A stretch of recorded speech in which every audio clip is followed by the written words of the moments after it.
Ya, sudah semestinyakah kemudian penggunaan senjata api ini dievaluasi? Kalau kita lihat, kami telah merangkum sejumlah kasus aksi koboi di Indonesia.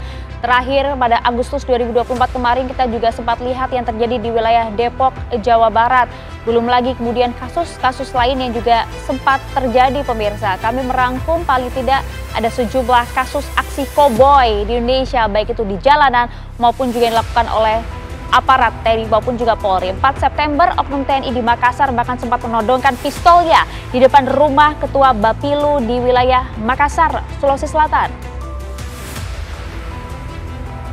Tak berselang lama, 19 September 2024, pengusaha bernama Sunarwan menembaki ban mobil pengendara lain di jalan raya akibat emosi disalip saat terjebak macet.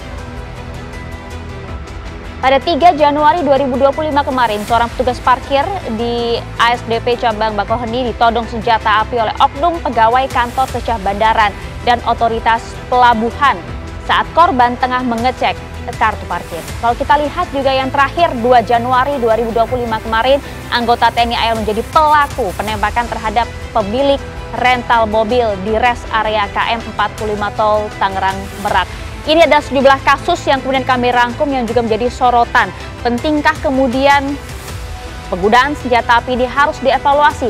Seberapa urgenkah hal ini? Karena tadi seperti kita simak bersama, Hasbiallah Ilyas, anggota Komisi 3 DPR juga sampaikan, secara psikologis memang setiap orang yang pegang dan juga tidak pegang senjata itu pasti berbeda, Pak Yoyo. Apa yang harus dirubah? Evaluasi seperti apa, Pak Yoyo? Selain juga kemudian kalau kita lihat dari segi pengawasan pasti itu penting ya. Kalau kita lihat kan Anda juga tak hanya sebagai anggota Komisi 1 DPR saja, tapi juga Anda merupakan mantan prajurit juga. Jadi begini Mbak, tadi sampaikan sama teman-teman kita semua, ada yang menyarankan untuk ganti senjata, ada yang menyarankan untuk peraturannya dirubah dan lain sebagainya ya. Ini sebetulnya lah kan apa ya namanya, peraturan, ketetapan, undang-undang yang sudah dibuat itu ya Allah sudah ada di satuan masing-masing Mbak, dan sudah berjalan sekian lama ya, sekian lama. Dan ini sekarang ini kan kebetulan saja terjadi peningkatan eskalasi pelanggaran-pelanggaran, apakah itu anggota atau yang lain itu menggunakan senjata api. Ya di sini ini kan yang harus dikaji ulang, ini menurut saya Mbak. Kenapa sih ada peningkatan eskalasi kejadian yang merugikan masyarakat oleh oknum di Polri dan yang lainnya dengan menggunakan senjata api? Lah itu, di situ. Benang merahnya di mana? Kalau namanya aturan-aturan ini sudah lama dibuat.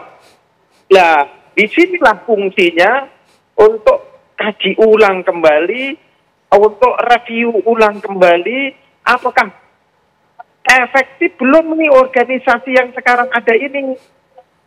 Dari tingkat komandan regu, tingkat komandan peleton, kompi, komandan batalion, komandan brigade, dan selanjutnya, dan selanjutnya.